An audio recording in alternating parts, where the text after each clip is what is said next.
Good morning, reading faculty. This is Nicole Baker coming to you live from my house. I hope you all are doing well. I'm going to step you through the Townsend Press website quickly so that you can have an idea of one of the more seamless ways we can take our Read students online. So the website that you're going to want to go to is townsendpress.net. I've highlighted it here. I will send an email after this video with pertinent links and clicks and anything else that you might need. So if you have not been to this website before, the first thing you're going to need to do is click here to create an account. Once you do that, you'll notice that this website is really user-friendly. You'll click Create an Instructor Account and Continue. And then you're going to follow all of these steps, your name, signing in, your school, department, and make sure when you get to this books section right here that you select the textbooks that we are using for whichever section you're teaching, Read 10, Read 11, or Read 100. Once you are done with that, I am going to show you what the Townsend Press website looks like and how I plan to use it as we roll out online classes. So I'm going to go ahead and sign in with my email.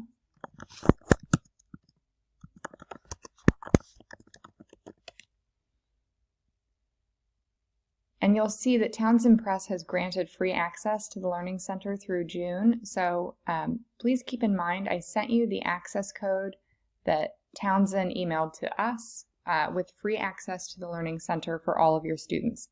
So I'm sure those of you who are using the Townsend book and not the website, I have a strong feeling your students may have lost their codes because it was just a little cardboard insert in their textbook. If they can't find their codes, it's not a problem. Codes are now free, and you can give them that generic code to use. So here we are. This is the home page for Townsend from the instructor view. What you're going to want to do for yourself, if you don't have a class website yet, is click on Classes. Now, I already have a couple of classes going, and I can show you those in a minute. But what you're going to want to do is find this little button right here that says Add, and you're going to click Add to create a class. I would go ahead and call your class whatever it is that you're teaching. So let's call this one Read 100. I'm going to call it a demo. You must enter class dates to set assignment dates. Leave these class dates blank if your class is open-ended. I don't have any of my assignments as dated, so I leave this blank. Make sure to make your class public and open. It's already on there because it makes it easiest for enrollment. I would leave all of the rest of this blank and then just click Add Class. Now, here is my class website. I have no students enrolled in it as of yet, but I also have no assignments as of yet. So I'm going to show you very quickly how to add assignments. Again, you're going to click Add right here. And then if you scroll down, it's going to give you every single textbook that Townsend publishes. So you're going to have to scroll all the way down to find the reading textbooks. And for me, I picked Read 100. So I'm going to want to make sure and click on 10 Steps to Mastering College Reading Skills. And now it gives you a list of everything that you can assign to your students to do online. So what I suggest that you do, make sure you check the video lesson because that can substitute for your own presentation on the concept of the chapter, a couple of practice exercises, a couple of practice quizzes, and then a few of these alternative mastery tests. These are the ones that I'd like for you to use to serve as your assessment of their progress on this chapter. Again, like I said in my email, I don't think we should be distributing any of the tests from the book of tests, the hard copies, because once we distribute those, we can no longer guarantee that they're safe and that they haven't been copied or replicated. So just as an example, I'm going to walk you through clicking a bunch of these and then showing you kind of what this looks like once we select them.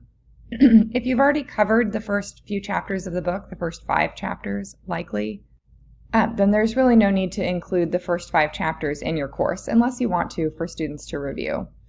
So I'm going to scroll on down to Chapter 6, Video Lesson, Practice Exercises, Mastery Tests, Alternative Mastery Tests. Same for Chapter 7, you're getting the idea here. And then I'll just go ahead and demonstrate what this looks like for all of you. I'm going to click Save Assignments. And now I have a whole bunch of assignments added to my class. So I'm going to show you the student view, what your students will see when they log in. They're going to get this page right here, and this red link right here is a hyperlink. They will click it, and then here are all their assignments that I selected. You've got the e-book, which is available, and then in each chapter you see all of the lessons that I selected are right in here for them to do. When students click on an exercise, here we go, there's the passage, there's your answer choices. It's really super easy to work with. So that is how you get your students on to Townsend and how you get them going on their lessons. I would just want to explain to my students that these alternate mastery tests are going to count as their quizzes or their end of module, end of chapter grade. So what I do in particular with my modular classes is I have students work through all of these activities, and then when they get to these 2 quizzes, I tell them you have 1 try to do these and your score will go in the gradebook. So the only things that I put in the gradebook for my modular courses are how they do on their mastery tests at the end of the unit. So I don't score any of these in Blackboard, just these 2 things. And if you want to use 2 mastery tests, 1 mastery test, 3 mastery tests, it's totally up to you. You're welcome to preview these by looking clicking this little magnifying glass and then scrolling down, and you can see the whole mastery test. Okay. Now, what else can I tell you? How do students register for the course? Let's go over that as well. So I'm going to sign out of here.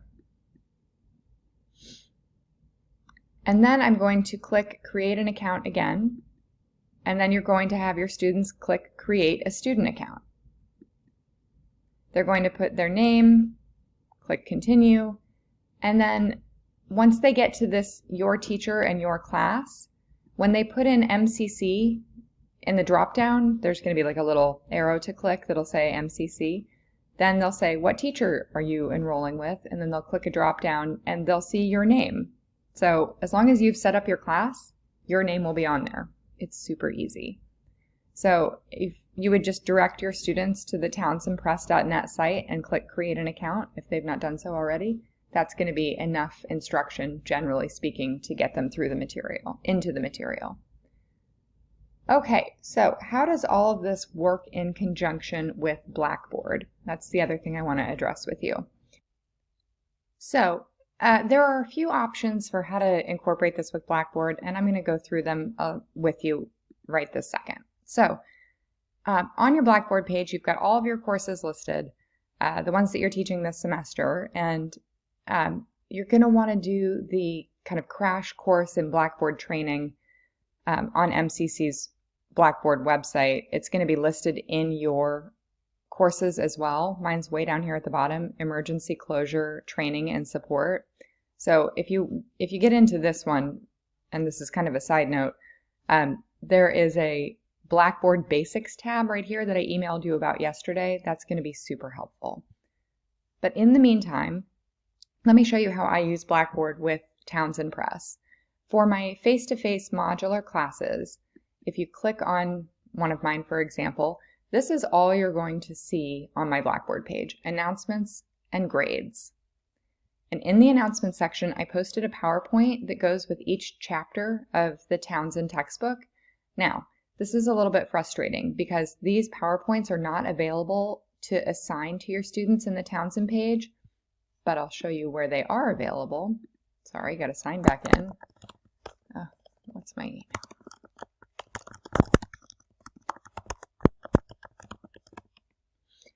If you go to this Materials tab, there are supplements available. And if you click on Reading Skill Supplements, you're going to scroll all the way down to 10 steps, but here's 10 steps to mastering, and then there are PowerPoint files right here. Something that I've really enjoyed, once you click it, it downloads it, but something that I've enjoyed is when students are having a hard time with the material, one thing that I have them do is work through the PowerPoint, either with me or by themselves or with a tutor, but you can't assign these into the Townsend page. So I've simply downloaded them and then uploaded them into Blackboard. So I've got all the PowerPoints listed here. The only other thing that I have going in Blackboard is my grades. So students are able to see their grades for each chapter's quiz, and they're all worth 10 points. So because I'm not a student, I don't have any grades to view, but when you go to your grade center and full grade center, I've simply just added a column for each chapter and taken the score out of 10 points. So all of their scores right now for the first 5 chapters are in my gradebook already. So when students do their mastery, the alternative mastery checks in Townsend, I would get their grades out of the Townsend gradebook, and then I will import them myself by hand into Blackboard. Blackboard is our official record-keeping program for MCC, so I think it is important to use Blackboard for those grades. Okay, so Kathy Tucker was asking about how to link Townsend to Blackboard, and while it isn't exactly seamless, I can show you what I've done for my online students. Okay, so let me show you Read 100. This is going to look a little bit different, but stay with me. In Read 100, I have coursework folders to pace students week by week. And if I click on week 2, for example, you'll see that they're doing this week 2 discussion about the kite runner. If I wanted to add a link to Townsend to this week, and Kathy, this is kind of particularly for you, you're going to go to Build Content, click on Web Link, and then you're going to call this Townsend Press, and then you're going to put the Townsend Press website in here. And then you could give them directions right here. Complete all activities in Chapter 7. And then hit Submit. Sorry about that. I had to put the HTTP in here. There we go. And then click Submit.